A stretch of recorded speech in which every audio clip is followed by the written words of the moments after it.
Me solicitan abogados de aquí de la ciudad de Oaxaca. Particularmente me llamó el licenciado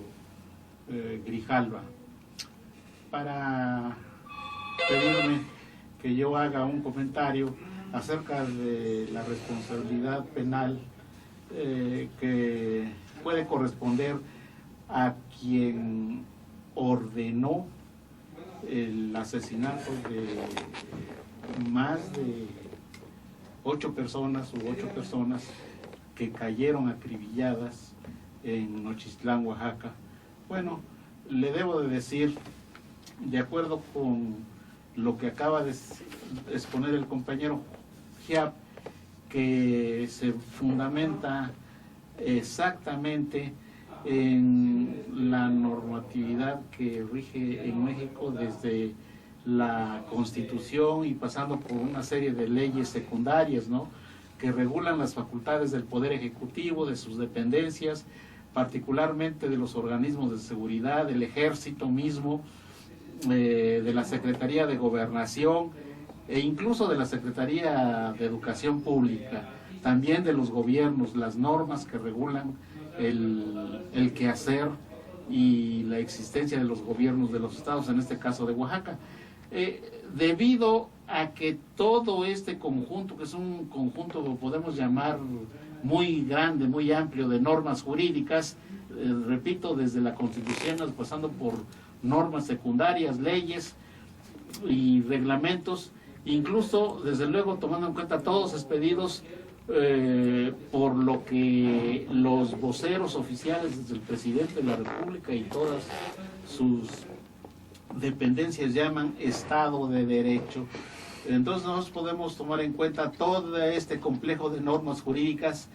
que hacen recaer el mayor poder jurídico, administrativo y político en la persona del presidente de la República. En él recae y se concentra de una manera inverosímil esa gran cantidad de poder y de facultades, de recursos, puede manejar los recursos, todos los recursos de las dependencias, no solamente federales, sino de los estados y de los municipios, porque aunque se diga de mil maneras que somos un estado democrático, que somos una república, que somos un país soberano, en fin, todo esto es pura letra muerta, porque finalmente todo este poder lo concentra de una manera terriblemente irracional, de una manera impropia, de una manera ilegítima, la persona del presidente de la República. El presidente de la República, a través de sus organismos, puede ordenarle a cualquier entidad municipal, federal o de los estados del país que intervengan en el auxilio, vamos a decir, por ejemplo, de ese organismo que tanto daño ya nos está haciendo, el Instituto Nacional de Evaluación de la Educación, ¿verdad? Y entonces este organismo, un gobernador de un estado o un presidente municipal, pobres presidentes municipales, quedan, su categoría queda reducida a nada prácticamente por el tremendo poder que tiene el presidente de la República. Y ya les digo, pueden disponer de todos los recursos, hasta de la Secretaría de Hacienda y de los organismos de carácter represivo. Ya vemos que aquí a los líderes magisteriales del estado de Oaxaca, de una manera increíble, como ocurría en Roma con los emperadores más corruptos y más sanguinarios incluso, porque se valían del mero capricho y de la arbitrariedad para perseguir a sus enemigos en Roma, en el Imperio Romano. Entonces, así es lo que estamos viendo aquí en México. Cómo se le achacan una diversidad de delitos a los líderes magisteriales, que son unas blancas palomas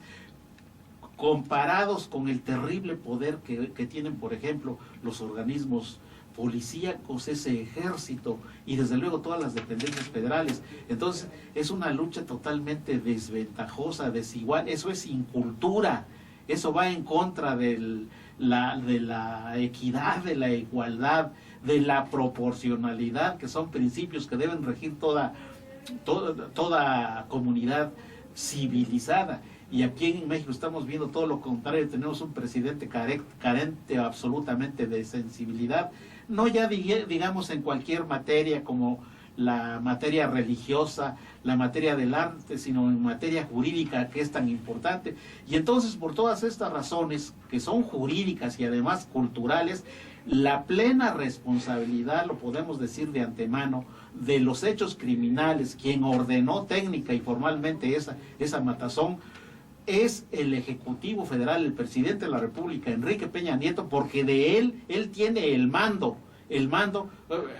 Recientemente se está hablando desde hace unos años para acá del mando único de todas las policías del país, incluso las municipales y de los estados, con diversidad de pretextos que están infiltrados por el narcotráfico, por la delincuencia organizada. Bueno, la realidad es que la razón es que son entidades débiles, no porque ellos los quieran, los estados, incluso los estados del país, que tienen mucha categoría, de acuerdo con la Constitución, son estados libres y soberanos, y eso nos debe de beneficiar a todos los habitantes de cada estado y de cada municipio. Y entonces, si un gobierno estatal, si un gobierno municipal están para defender en principio a sus pueblos, aquí vemos que los gobernadores están convertidos en verdugos. Este señor Gabino Cue avaló, sancionó y autorizó esa política, como lo hemos estado viendo, no en un solo acto o en un solo aislado acto, sino en múltiples, en toda una continuidad de actuaciones políticas en la que él se ha encargado como un vulgar testaferro a avalar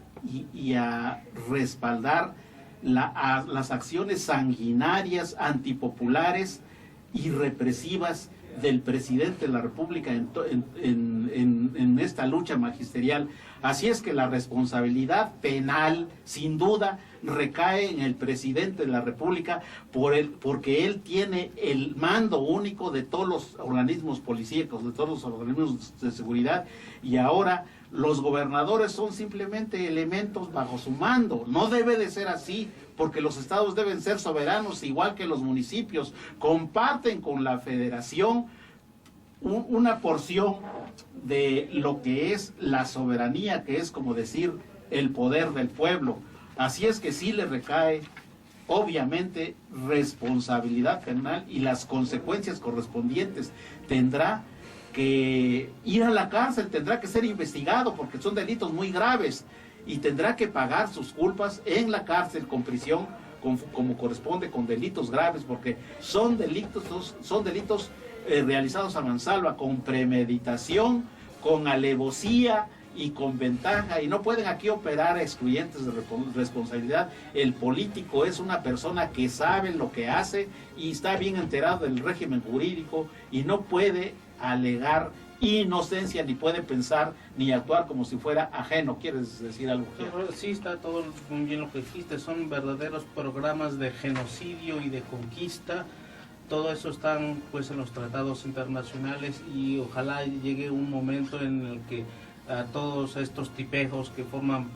conforman la federación y las entidades, en algún momento se les sujete a un procedimiento penal. Son genocidas.